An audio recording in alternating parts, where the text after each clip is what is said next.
That's joining us. We're going to get started in about 5 minutes on a Never Again live podcast with Meir Weinstein. We have a live link set up in Israel, the memorial of Rabbi Meir Kahane. So bear with us, and we'll be starting shortly.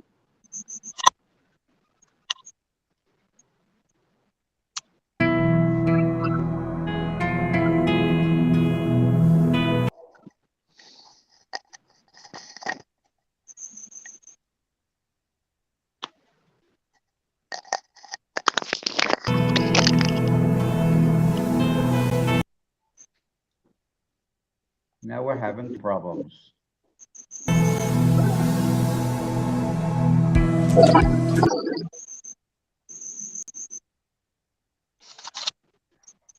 Okay, well, I'm going to shut down and get back on because perhaps maybe that's better. Nope. I'm going to shut down and get back on.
Once again, anybody who's watching us right now, if you could bear with us, we're getting all the links set from several states and 3 countries, so don't go away.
Are we on? We're live, presently waiting to get everything together. Meir Weinstein, shall we get started?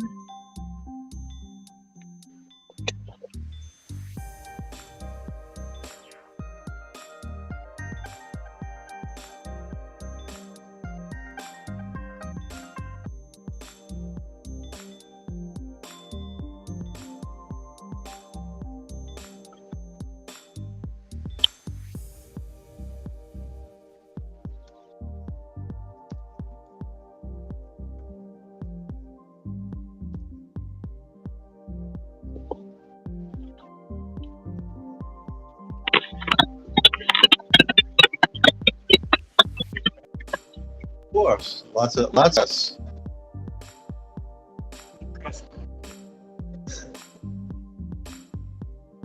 Oh,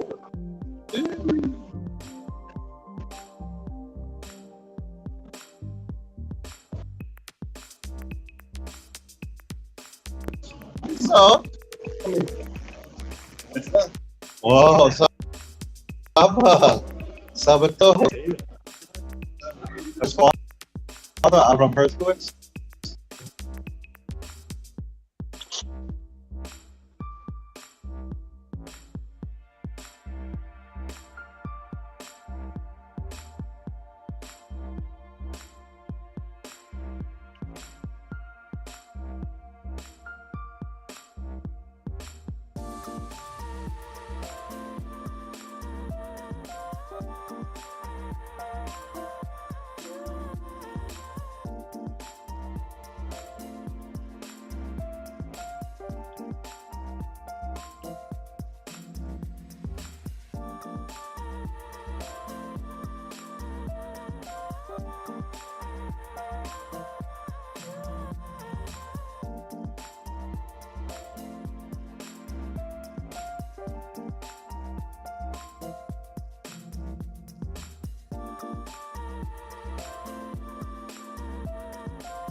You're just joining us and clicking on. We're getting rolling very soon, like momentarily.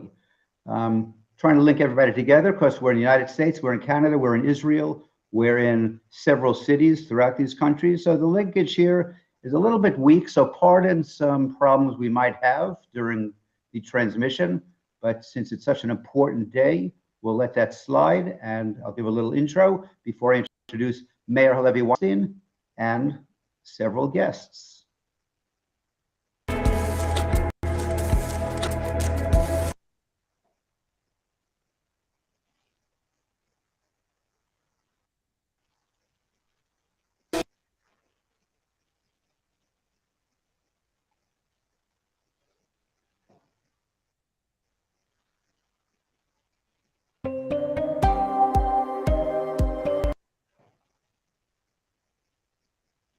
As you might notice, we're having some streaming problems, but we're not going to let that stop the show. Like they say, the show must go on, and it will.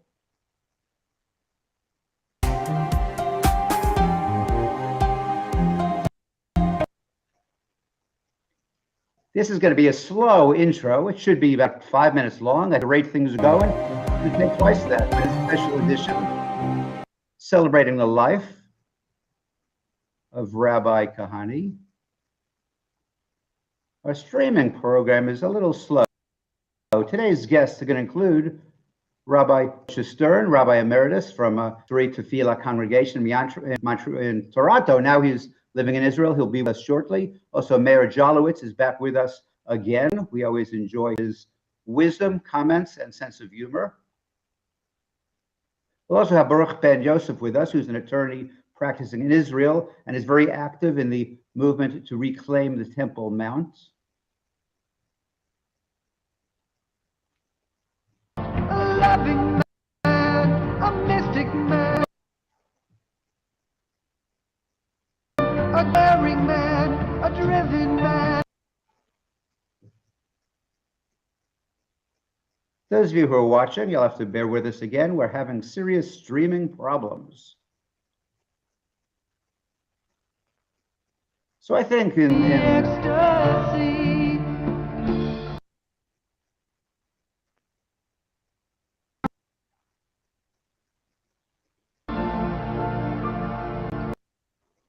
So we're going to skip this intro. If I happen to have good access and streaming later, we'll show this short video of Meir Kahane.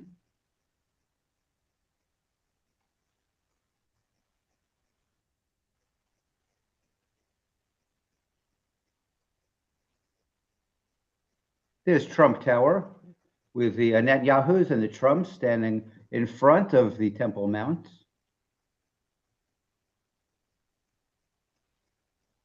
Once again, streaming problems with the video. So I'm going to bring Meir Weinstein on the screen.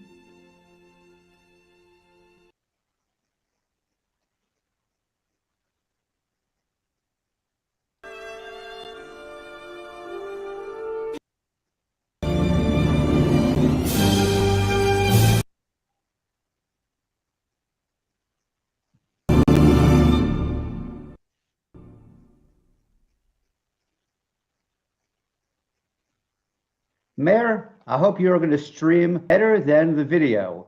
So take it away, Meir.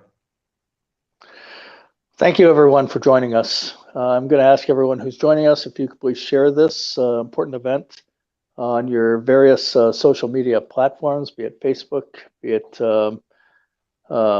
Instagram, Twitter, whatever platform you're on. Please share this. This is a very special day. The 18th of Heshvan is when Rabbi Meir Kahane was assassinated by an Islamic terrorist. I remember that day. Everyone who followed Rabbi Meir Kahane, that first year it was a very difficult year for all of us. Many of us had problems sleeping even. The Rabbi Meir Kahane, devoted his life 24/7 to the Jewish people, even in his sleep. He fought for the Jewish people, just like he's wrestling with the angels for the Jewish people. There's no question about it. I got involved with the Jewish Defense League in the late 70s. We have Mayor JOLOVITZ, who was also a leader of the Jewish Defense League, chairman in the United States. He got involved with the Jewish for many, many years. BARUCH BEN-YOSEPH, he's going to be joining us as well. He was involved with the Jewish Defense League, very close to Rabbi Kahane as well, lives in Israel right now. And like we said, he's very involved in the restoration of the Temple Mount movement. Please God, speedily in our days, we will see that bear serious fruit. We've already seen indications that more and more Jews are going up to Shaarei, which is a positive sign, which is great. And we have to get right behind that as well. The fight against anti-Semitism, the rabbi coined the phrase "never again," and that resonated with masses of Jews throughout the world. The rabbi took it upon himself to make the issue of Soviet Jewry a major issue. Jews could not get out of the Soviet Union. They were sent to prison if they wanted to go to Israel. They were ridiculed in school. Anti-Semitism was flourishing in the Soviet Union. Life was terrible for the Jews of the Soviet Union. And Rabbi Kahane did everything possible to move the world and make that a major issue. And Jews were able to be free from the Soviet Union as a result of the efforts of Rabbi Meir Kahane, and many of them have moved to Israel, which has become a blessing for Israel, major blessing for Israel. Rabbi Kahane was key on other issues, Jewish identity, very critical. He met with Jews on campuses who were unaffiliated with any stream of Judaism, and many Jews returned to Judaism because of Rabbi Kahane. and many Jews also learned how to sacrifice for the Jewish people because of Rabbi Kahane. There's so much to discuss, and we're going to be discussing a lot. We have someone en route right now in Jerusalem to the memorial event in Jerusalem. He's going to be filming, live streaming for us from the event. We've had some technical difficulties with one of the, there's two camera people. One of the camera people was wearing a t-shirt earlier today in Tel Aviv at the train station and wanted to go to Jerusalem to the event for us to film. And a security guard actually apprehended him and tried to fight with him over wearing a t-shirt in support of Rabbi Kahane. Could you believe it? In this day and age, when there's been so many terrorist attacks in Israel, and Jews, in fact, I remember it, that just a number of months ago in Alad, Jews were axed to death. And if you're wearing a t-shirt in support of Rabbi Kahane, that a security guard would get into a fight with you and arrest you. He's out now. Happened a few hours ago, but that situation has to be changed. And we're looking forward to Itamar Ben-Gvir, who has a lot of support now in Israel, and hopefully will be part of this new coalition government to introduce laws and change the situation. And you know, it would be fabulous if the Knesset can meet in a session and issue a posthumous apology to Rabbi Meir Kahane after all these years of maligning him and saying comparisons to Hitler, even Hitler, who murdered 6 million Jews, and Rabbi Kahane, who fought for the lives of Jews to live and thrive in Israel. That anyone would make that kind of comparison is an abomination. Anyways, I want to bring on our guests and discuss the life of Rabbi Kahane, how he affected Jewry, how he affected each of us as well. I'd like to first bring on Rabbi Moshe Stern. I remember when Rabbi Kahane spoke in his synagogue in 1981. It was packed. It was unbelievable, that event. And he was given a standing ovation that I've never seen anything like that for a speech. Rabbi Stern, how are you today? How are you, Meir? Thank you. Thank God. Thank you for organizing this important and magnificent event. And just to say a few words, if I can have a little bit of time here to share a thought. The yurt site of Rav Kahane's Zecher Tzadik Levacham always comes out at the anniversary of Kristallnacht, which was the 15th and 16th of Cheshvan in the English calendar, November 9 and 10.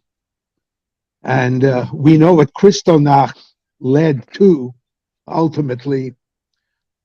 And Rav Kahane's dedication and Mesirat Nefesh, total self-sacrifice for the Jewish people, is somehow a reminder to us to what extent we have fallen. As you just explained, Meir, that a cameraman was attacked by a fellow Jew, I presume, for wearing a T-shirt with Rabbi Kahane's picture, perhaps. I haven't seen it. What always meant so much to me, as far as Rabbi Kahane is concerned, is that he really believed in the Torah, the hashkafa of the Torah, and what the words we utter represent. You know, very often rabbis give sermons, drushes, and one wonders, do they really believe in the words that they utter?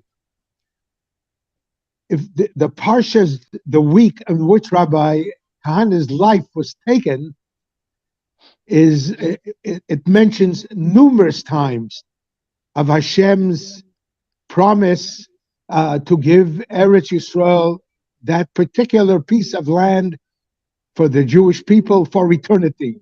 We read it in Parshas Lech Lecha, Vayera, and a number of other times in Sefer Bereshis, and of course later on. And he really believed in those words. They weren't just words written on a piece of paper, but he believed this was the destiny of the Jewish people. And so one wonders why he had so many enemies amongst the Jewish people when he just simply reiterated mitzvahs from the Torah. And as the Ramban clearly states, though there are differences of opinion, that settling the land, living in the land, is one of the 613 Taryag mitzvot. And so my admiration for Rav Kahane was as a Rav who simply emphasized that which the Torah teaches us. And he challenged those who made the Galut their permanent home.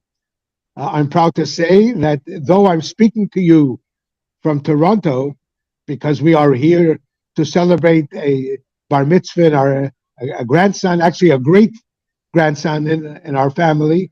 I actually live now for the last 10 or 11 years in Ramat Beit Shemesh.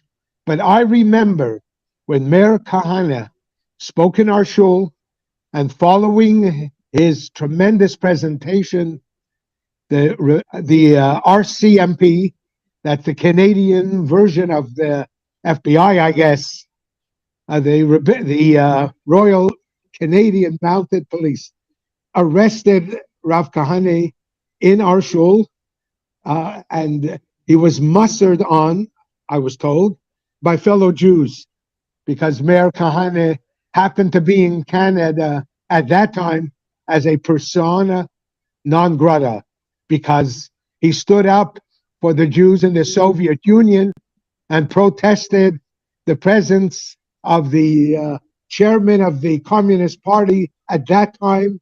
I think it was Kosygin in the 1970s, and therefore Canada made him a persona non grata.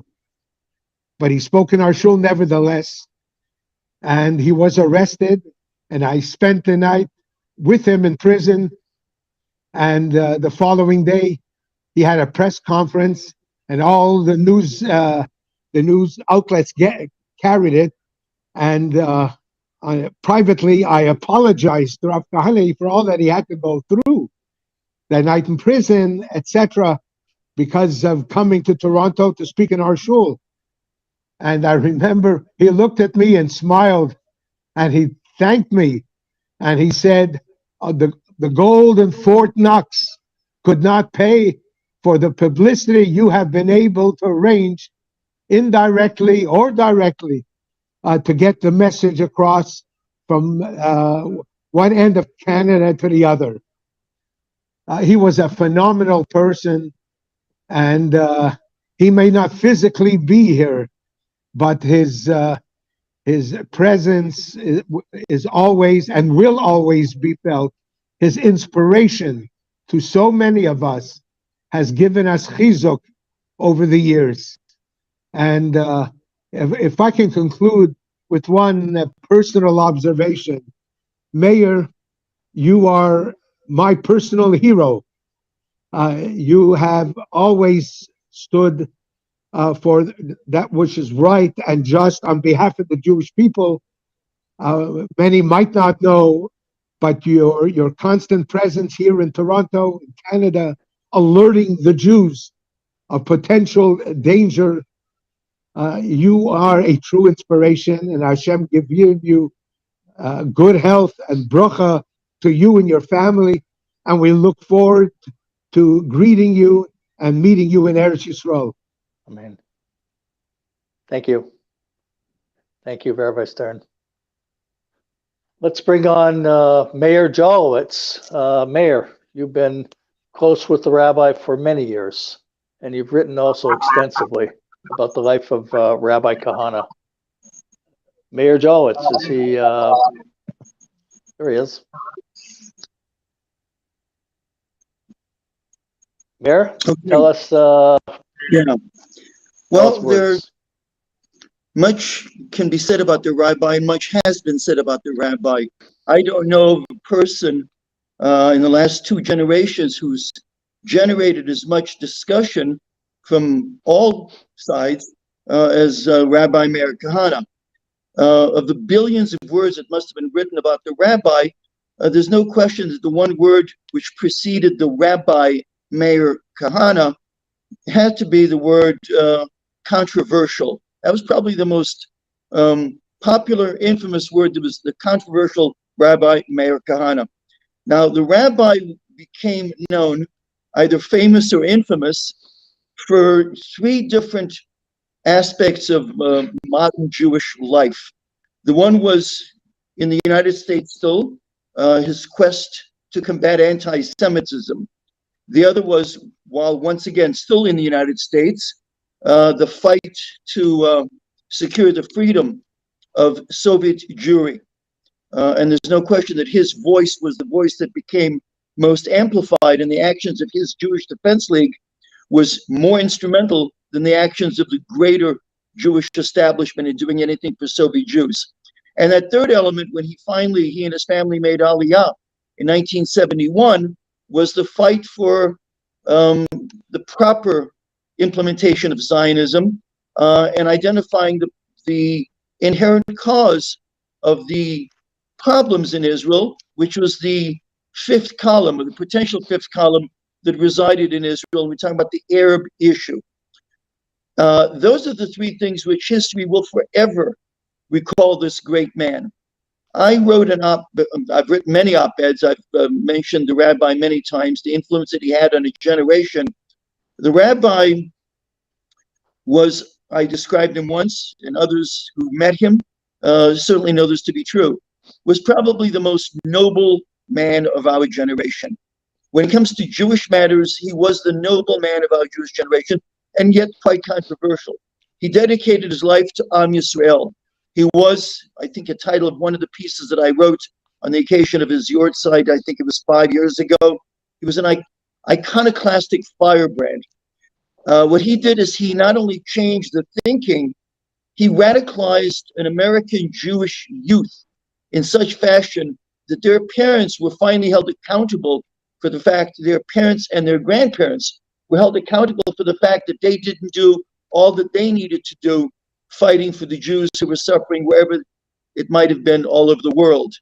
I've described him, and I guess the best way to do it, rather than go into a long narrative, is just to throw these little comments. He was an unconventional genius. He was principled in purpose. The man was driven. He didn't sleep much, and he didn't waste an hour of any given day on frivolous things. For him, the cause of fighting for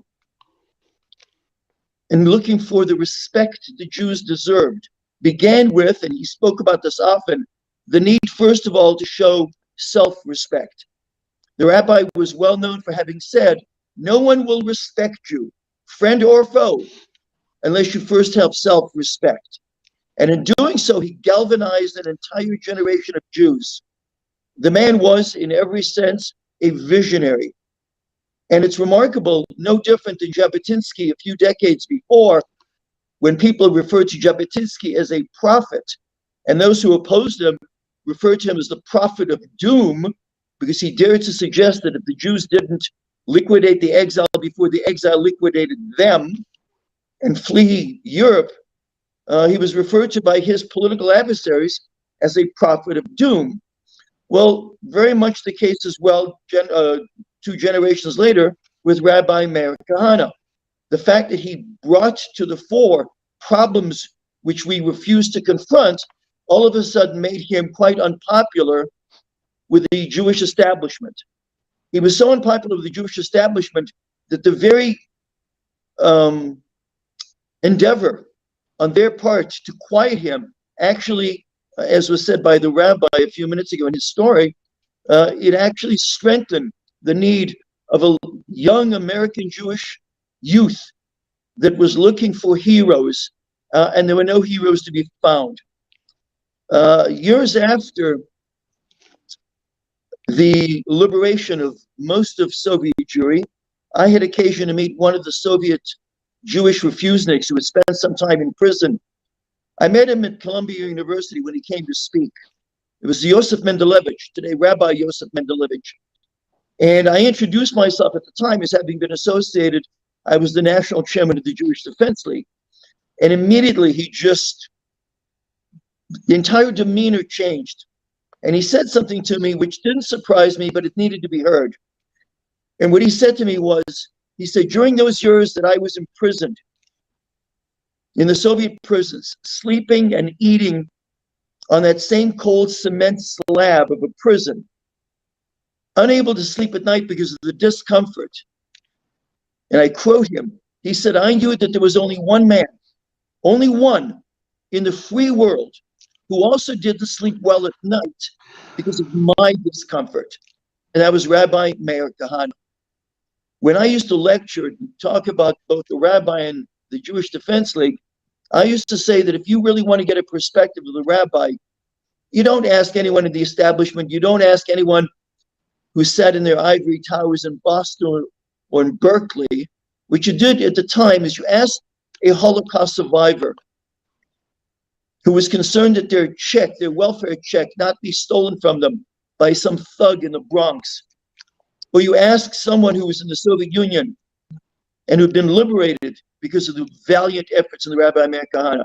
If ever there was a ticket that was to be, that was to open the doors of heaven, it was a testimony of those Jews who suffered and knew that there was one very, very powerful man, powerful in stature, who would not rest, sadly until his dying day, would not rest until their fate had somehow been made somewhat better.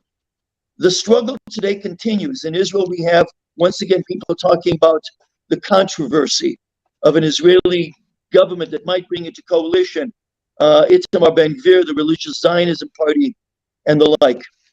And the comparisons are made. And with all due respect to everything that's going on to Israel, and the fact that the population of Israel is somewhat waking up to the fact that the problems in Israel have not been solved, that there still needs to be a strong Jewish response. The fight that was originally started wasn't fought by today's generation of young leaders. It was Rabbi Meir Kahane.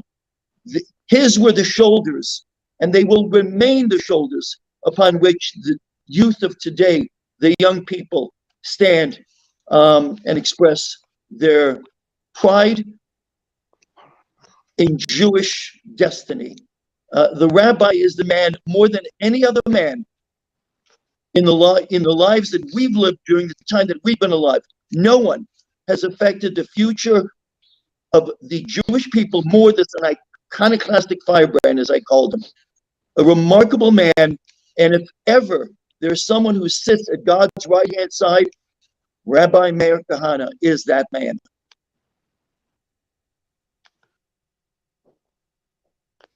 Absolutely. Absolutely. Thank you, Meir. We have BARUCH BEN-YOSEPH with us as well. I'd like to call on BARUCH to say a few words. BARUCH, you've been with the rabbi for literally years, and you're so involved in Israel as well with fabulous causes that the rabbi was involved with, and you follow the teachings to the letter. BARUCH, what words could you give to us and the viewers and people who are going to watch this afterwards also? Oh, BARUCH is not connected right now. He's not connected yet, but as soon as he is, I'll bring him on. He was earlier, and then he's not. So there you have it. Okay, that's fine. So Mayor JOLOVITZ, you could continue, and let's discuss this also. The issues. How does this new coalition that's in talks? They keep talking in the media that the connection with Rabbi Meir Kahane and Itamar Ben-Gvir. You know, there's a lot of talk right now going on in Israel. Right. The rabbi was noted also to remind those people in the audience, it's 32 years. He was cut down by an Arab terrorist in 1990. And the lessons of the rabbi will much live the years that he spent with us. He was a remarkable man. The thing that separated the rabbi from other rabbis, and it was quite obvious, was that they, even those really wonderful, good rabbis who spoke about the need to fight for Jews, defend Jews, do all the right things. The rabbi, more than any person that we've known in our lifetime, was the person who actually put into action those words, "Thou shalt not stand idly by your brother's blood." That was Rabbi Meir Kahane. The impact that we had, there would be no Itamar Ben-Gvir, there would be no religious Zionism ideology if it wasn't for Rabbi Meir Kahane. It wouldn't exist. We had right-wingers in Israel in the election, in the government, well, since its inception. It was Menachem Begin, a disciple of Zev Jabotinsky, who led the Cherut Party in its early years. And something which is endemic to Jewish history, most often in Jewish history, the really incredible things, the wonderful things that have been done, accomplished, were never accomplished by the Jewish majority. It was accomplished by the Jewish minority, and quite often against the best interests, they believed, of the Jewish establishment. That was true of Menachem Begin, who wasn't elected until his 8th go-around as prime minister on May 17, 1977. And it was true also to the rabbi. When the rabbi made Aliyah in 1971, he was an incredibly popular figure in Israel because of what he did in America. Mind you, he'd not yet put his mark on his presence in Israel. It was a remarkably powerful force. The Israelis knew about Rabbi Meir Kahane and the impact that he had in America on the issues of anti-Semitism and combating it, and also on Soviet Jewry. So much so, people forget that when Menachem Begin was elected Prime Minister of Israel in 1977, and because much of the world knew very little about him, in England he was remembered as a Jewish terrorist who fought against the British. He reissued the book that he wrote almost 3 decades earlier, The Revolt. And The Revolt, published in English and everything, the foreword to the book, The Revolt, when it was published worldwide, but in the United States, people don't realize, was written by Rabbi Meir Kahane. He was on good terms with Menachem Begin. Menachem Begin very much respected the impact of this warrior and asked him, and he did. And for those of you who have access to the book, The Revolt, the later edition, not that written in the early 50s, you'll see the impact that the rabbi had and the alliance that he had with the Jewish right. In 1973, when there was an election, he was actually offered a safe spot. Likud had just been established as a party, and he was actually offered a safe spot if he ran for the Knesset. He declined, not because there was any ideological quarrel that he had with the Likud as it was formulated then, but rather because he said he wanted to be accountable to no one other than his mission in serving the Jewish people. He didn't want to be a party person who followed a party line. He needed to do what was right. And he turned down a very generous offer for a safe seat in the Knesset. In 1977, again, that was the election that Begin was elected. He was offered what would have been a safe spot again. But he ran instead himself. He failed. And the reason he failed at the time the threshold was 1%.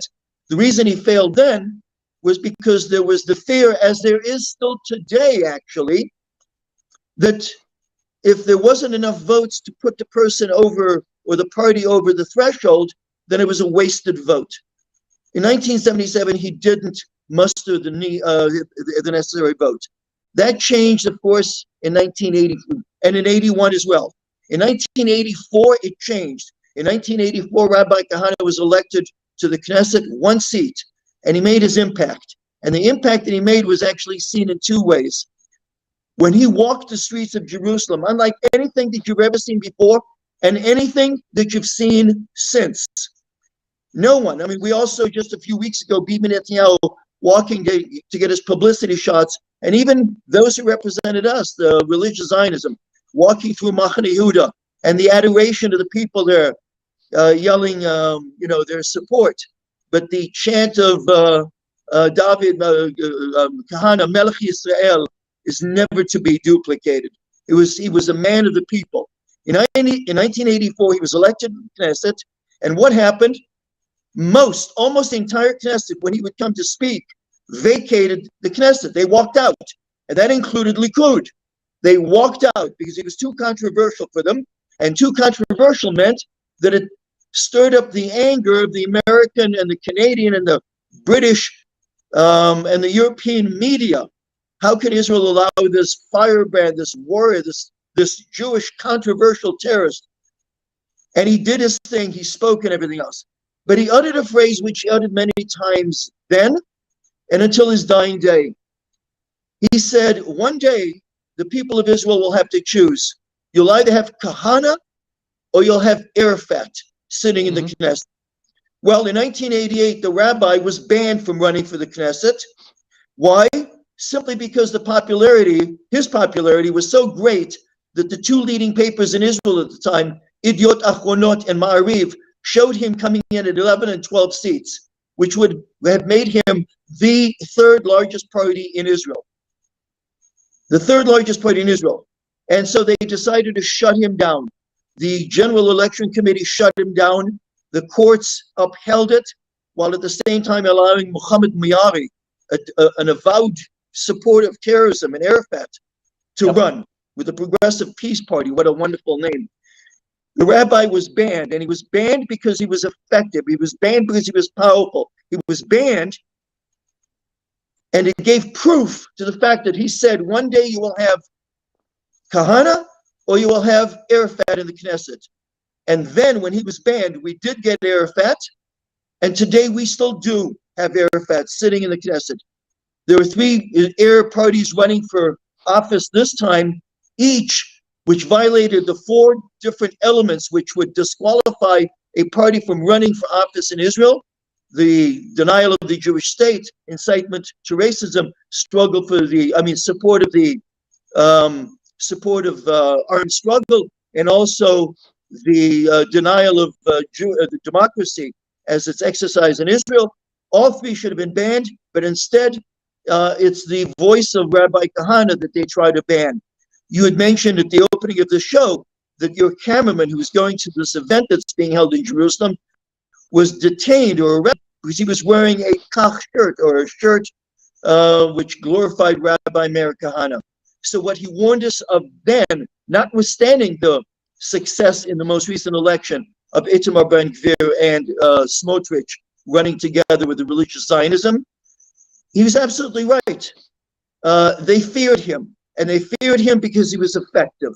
And as I said before, his name and his impact will long outlive anyone who sits in the Knesset today. He was a giant of modern Jewish history. Absolutely. Is Baruch Ben-YOSEPH with us now?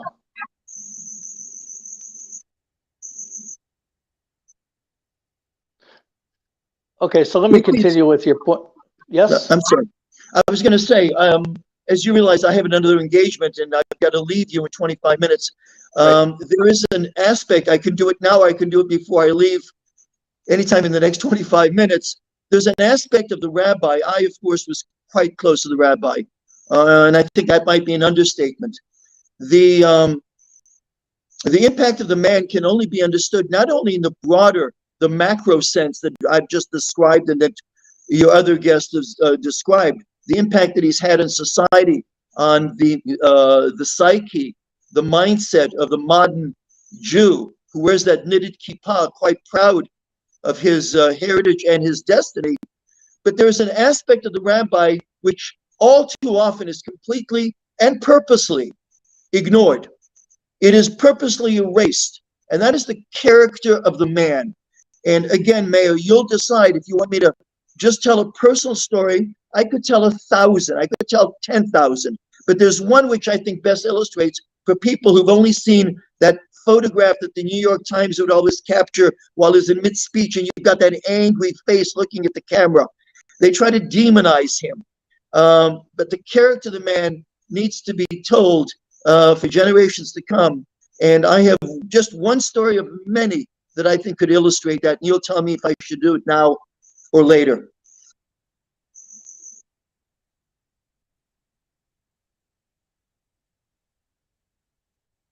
Okay. Yes. Go for it. Tell us now. You got the stage. Okay. Let me set the scene. The scene was 1978. I was an anti-establishment character, very much shoulder to shoulder with a rabbi ideologically. I'm a son of survivors. Both parents, my father survived 13 concentration camps. I grew up with a philosophy of the Jewish Defense League long before the Jewish Defense League was established. I grew up with my father having said when he first heard of Rabbi Meir Kahane, he said, "Where was Rabbi Kahane when we were suffering, when I was incarcerated in one of 13 camps?" And he meant that as the greatest tribute to the rabbi, that the generation of Jews who suffer today had a voice in the free world who was fighting for them. And the Jews then did not. Anyhow, so I grew up with that.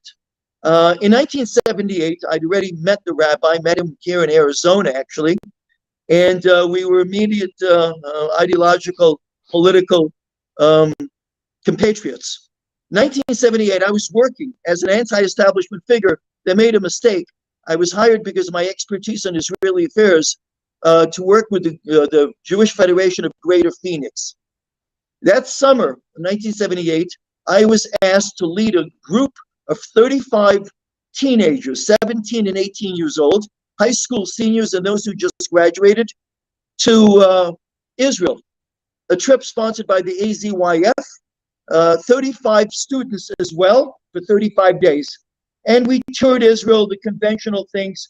A lot of these students, none were Orthodox Jews, none were modern Orthodox. They were Reform, conservative, unaffiliated perhaps, but they had enough of a love of Israel, at least their parents did, that the parents wanted them to go to Israel.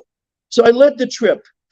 We had 2 Israeli guides who joined us in that trip, 35 days. Both Israeli guides, a male and a female, were active members of Shalom Achshav. Peace Now, active members. And the sponsors of the trip, AZYF, had no problem. There's no problem. The problem they would have had was with someone like me, a pro-Rabbi Meir Kahane voice. Nonetheless, we toured Israel, and it was a wonderful trip, and it was a good thing that I was there to serve the interests of these youth who knew very little about Israel, because otherwise they would have been left to the hands of these 2 Shalom Achshavniks. These 2 Shalom Achshavniks actually wanted us to change the schedule when we traveled in Israel, that we would visit Deir Yassin in order to show the Jewish students of America, this is in 1978, mind you, not even today, to show the Jewish students the atrocities committed, they said, by the Irgun against Arabs. It's a nightmare. And this is what the rabbi had to fight at the time.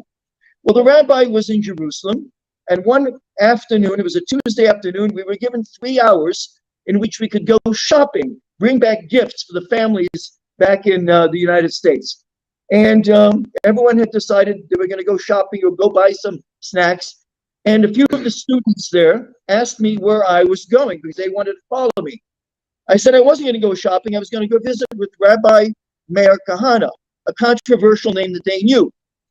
And they all immediately just, the rabbi, the Jewish Defense League, that controversial figure, and is true, I think, universally, they like controversy. And they asked me if they could accompany me to see him.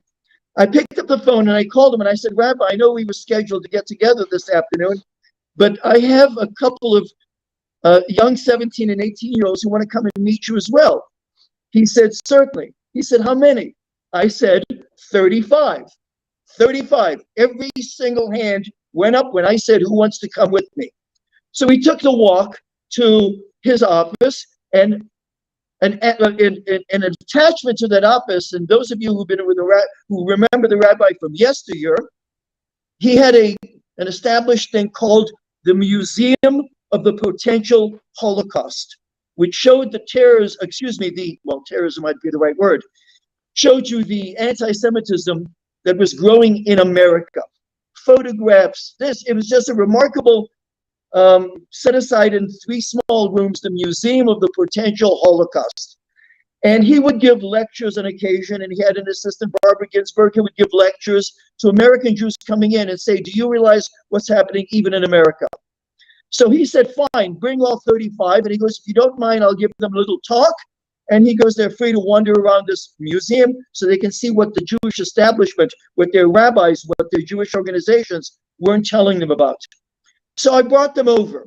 The rabbi spoke. The rabbi spoke for 20 minutes. And in the 20 minutes that he spoke, it was just a wonderful message of Aliyah. Young Jews, this is your home. Young Jews, before college, after college, however you do it, work your way to Israel, this is your home. It was a wonderful, inspiring speech for 20 minutes. When he was done, as cordial as he always was, he asked if anyone wanted to speak to him, ask him any questions.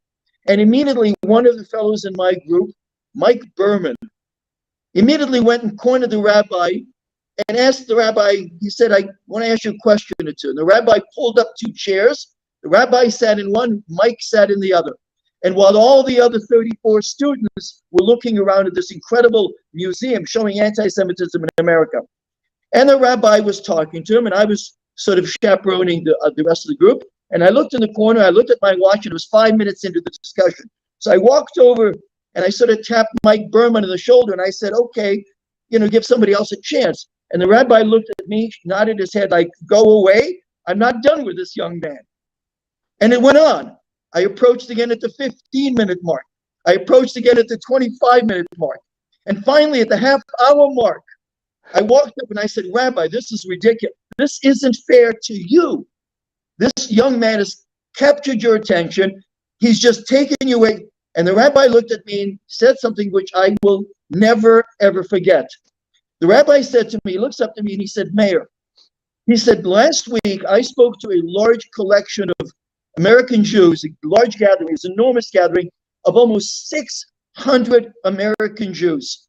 He said it was a powerful, powerful event. He said, I spoke for an hour. He said, if I would have known then that of the 600 people who listened to me talk about Israel and Jewish destiny, if I would have known that there was just one Jew whose life I affected in such fashion that they would dedicate themselves to the cause of Am Yisrael, I would have considered that a successful evening. Never mind the other 599.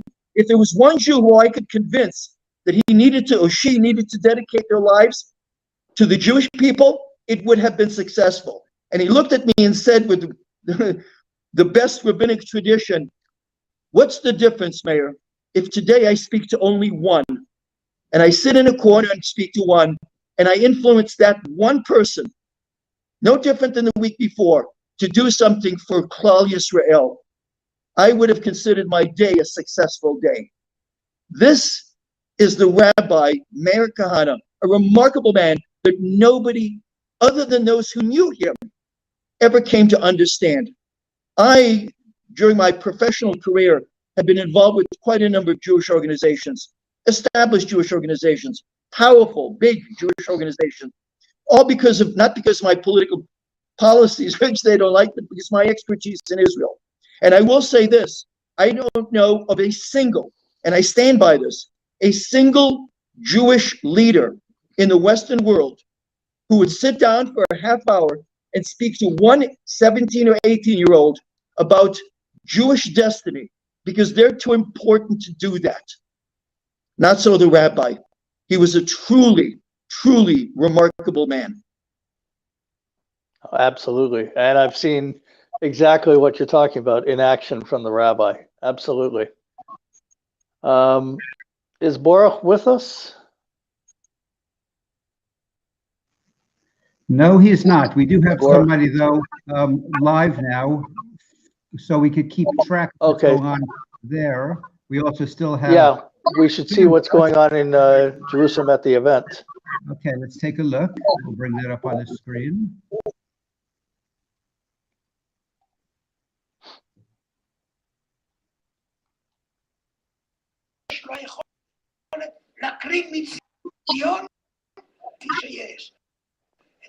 Looks like it's packed.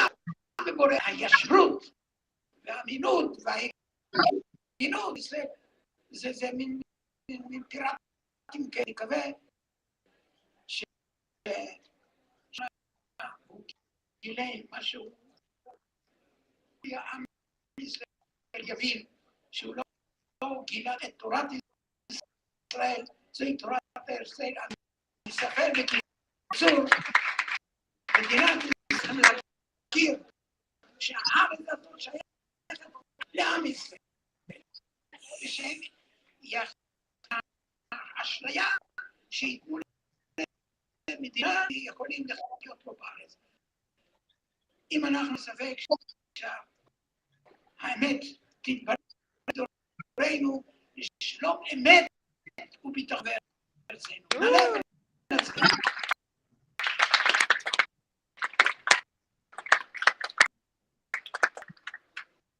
תודה לרב דב ליאור שליט"א והנותנים לנו כוח להמשיך ולפעול. אני שמח להזמין בוגר ישיבת הרעיון היהודי, עול לפרנסה והמשפחה שלו והפצת תורתו של הרב כהנא ברחבי הארץ. נזמין לכאן את לני גולדברג, שהחליט על פועלו ותורתו של הרב כהנא. וידאו ברובם באנגלית, אך יש כיתוביות. לני, בבקשה.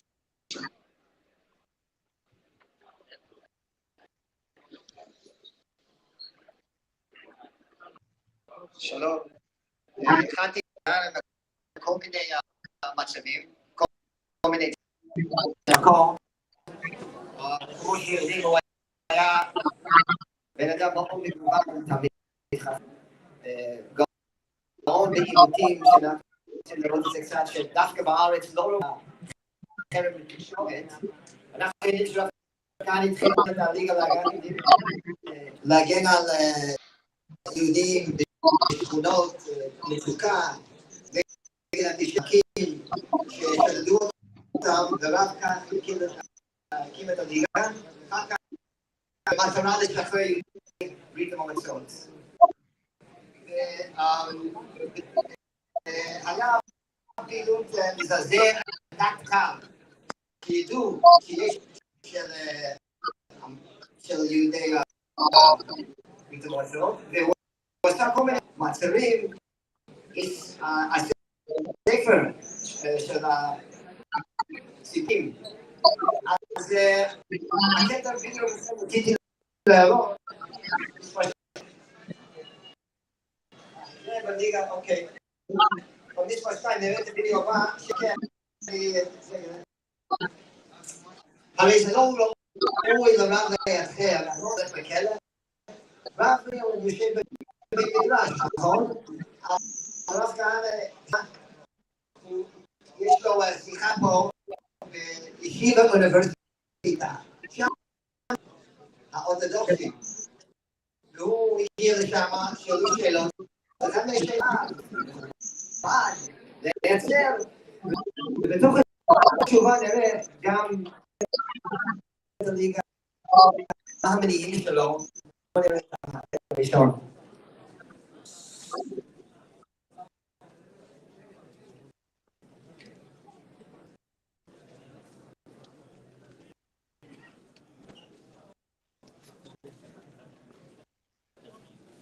זה באנגלית, אז תחזיק כל שלא תחזיק.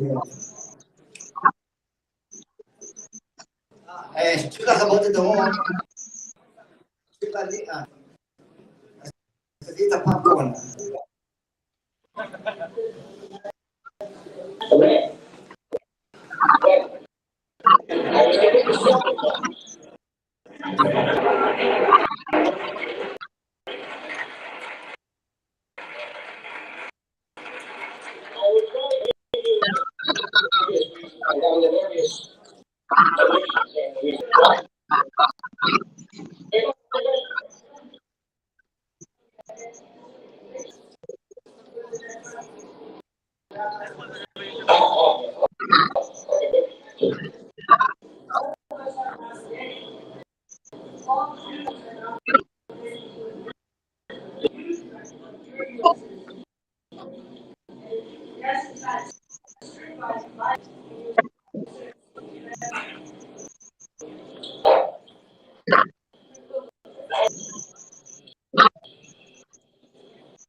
Gary, looks like we're having a connection issue there in Jerusalem.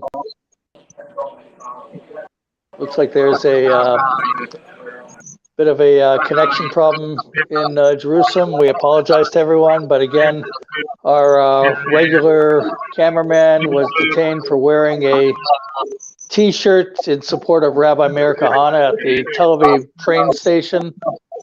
He was arrested by the security guard. It's just ridiculous, and he's out now, but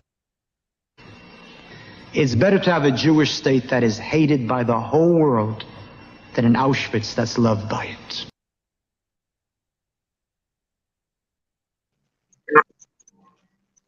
That's right.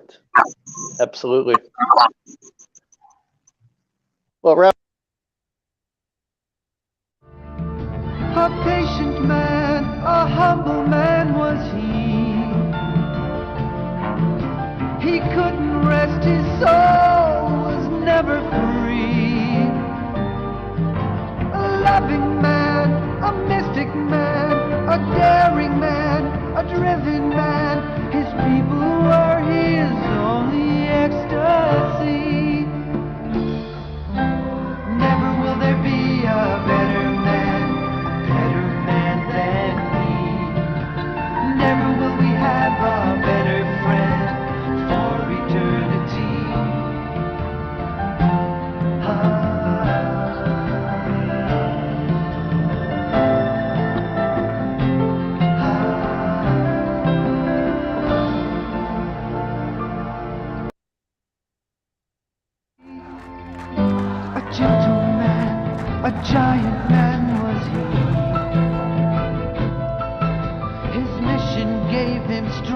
an energy.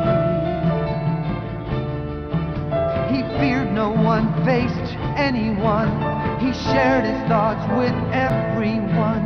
The only thing he feared was apathy. A tortured man, a tireless man was he. He could not rest though he was so weary. He met his fate one dark day. A man of hate took him away. His message will not die, we hope and pray. Never will there be a better man than me. Never will we have a better friend for eternity. Never will there be a better man than me. Never will we have a better friend for eternity. Never will there be a better man.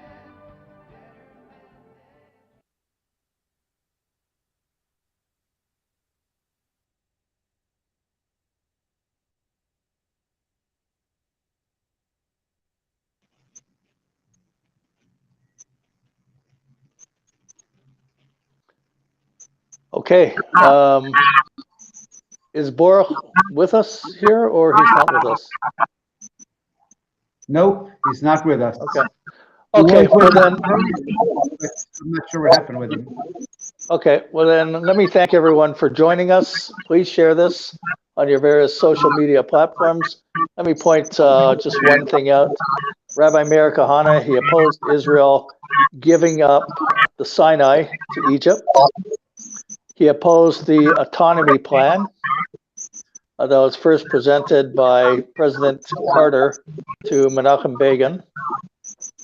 And that led to the Oslo Accords. It was first the Camp David Accords, then it led to the Oslo Accords. Question that, and then subsequently after that, Israel withdrawing for Gaza. Here's a question: where does Hamas get the weapons from? If Israel has the embargo on the coast of Gaza, and they check everything going in, obviously they get it from the Sinai. How's it getting into the Sinai, into Gaza? So if Israel listened to Rabbi Kahane and kept the Sinai, they'd be able to police the area far better than what the Egyptians are doing there. And with the every retreat, with the Oslo Accords, it's been nothing but serious terrorism coming out of the territories, Judea and Samaria, serious terrorism, an arms buildup as well. Every time Israel has given over any land, it has not been good for Israel. It has not been a blessing for Israel. And the reason for that is that the land of Israel, all of it, belongs to the Jewish people. So Rabbi Kahane spoke clearly about that. Before we go, I'd like to hear Rabbi Stern, what he would say about this, because I remember when he did come to Shaarei Tefillah, the Rabbi Meir Kahane was speaking about the issue of the Sinai. That was part of his presentation. So Rabbi Stern, before we go, I'd like to hear your thoughts on that. Well, the thoughts we've been hearing up until now have been very inspiring and most interesting, and things that I personally were not aware of as explained and expressed. And I appreciated hearing all of that. Rabbi Kahane was totally uncompromising when it came to the security of Israel and the Jewish people. And I think that we're all well aware of that. I remember during his speech that time, 1981, it's a long time ago, but I remember him saying to the Jews of Canada and said that the anti-Semitism is inevitable and not so latent, and we all should be aware of it. And he said to the audience, "Where are you going to run?" He was aware of Canadian geography.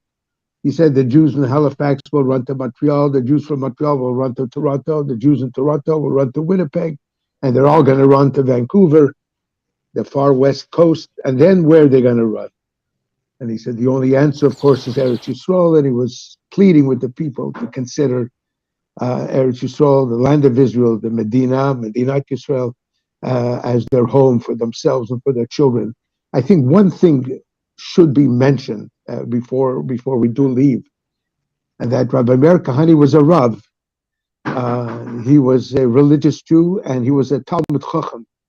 If you read any of his Divrei Torah, the writings he had, the quotes that he made, and his depth of knowledge of Torah is par excellence, and sometimes we forget that he was a noted Talmud Chacham, came from a family of Talmidei Chachamim, and so he spoke of Torah constantly. And I remember when he spoke in Israel, at our shul in '81, most of his speech was a Torah speech in that sense. It was a shiur in Torah knowledge. It was only at the very end when he really got into these political issues and the land and trading the land, etc., that we know he spoke about and how to deal with Arab terrorism. But he spoke about Jewish education. He spoke about assimilation and why it's so important to send our children and grandchildren and our families to study in Israel and to live in Israel in order to preserve our national and Jewish identity. That was very important to him. It wasn't just politics and geography of the state of Israel and so on. He was speaking from Torah perspective, and I think that's very important to emphasize. And as has been said, he will not be forgotten. He has made his mark indelibly for the Jewish nation and the history of the Jewish people. And all we can say at this point is the neshama should have an aliyas neshama. He should be mispala. I'm sure he is banging on the heavenly thrones and pleading with Hashem to rescue the Jewish people and to bring the ultimate redemption that we all hope and pray for. Thank you, Meir, for arranging this inspiring and wonderful event.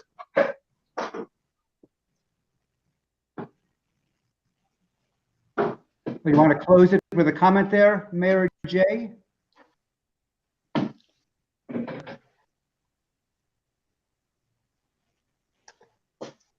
you for being here with us. I thanked him before. Here with us. This pen left a penetrating mark on a generation. What is remarkable is this was the fellow who, against all odds, broke with illusion and with the foolishness of those Jewish organizations and Jewish leaders who had been misleading us. He was unencumbered by the need to appease unappeasable opponents and will forever be remembered because of that. If the struggle continues, it continues because of the impact that he had, not only in the generation that he served, but as we see today, the generations that followed after. Those of us who actually knew him knew that there was one truly remarkable man. And those of us who didn't have a chance to know him know that he was one truly remarkable man. And I thank you for this opportunity. Thank you. Thank you, everyone, for joining us. Please share this. And we continue to articulate the positions and the teachings of Rabbi Meir Kahane. They're going to go on because his words were Torah and the words of Torah are forever. Thank you very much. Shalom. Thank you. Shalom. Thank you. Thank you. Thank you. Mayor, I think perhaps we'll just, if anybody's, I'm seeing if we still have the live link. No, we don't have that anymore. I'll just play Hatikva and we'll call it a day and we'll see you all again soon. Thank you. Okay. Great.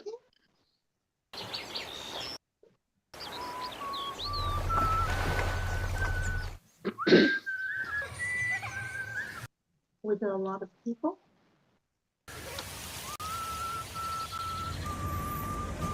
Were there a lot of people Where? on the thing? It's this podcast. I know, were there a lot of people? Well, as you can see, we're still having some technical difficulties. I'm going to try this, I think, one more time, and if it doesn't play, then we'll just sign out.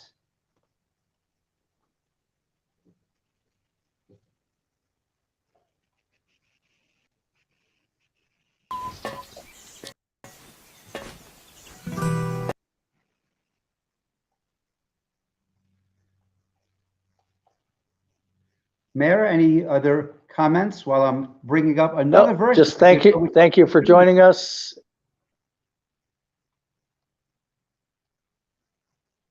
And we're going to try. Okay, I'm going to sign out. I'm sorry for all the technical difficulty, but we Okay. linked together 3 countries and 5 cities. So under the circumstances, I think we did pretty good. We'll try to clean this up and release a video that's better quality than the streaming difficulties we had on this particular live cast. We'll see you all again soon. Meir, always a pleasure. And let's close it down with...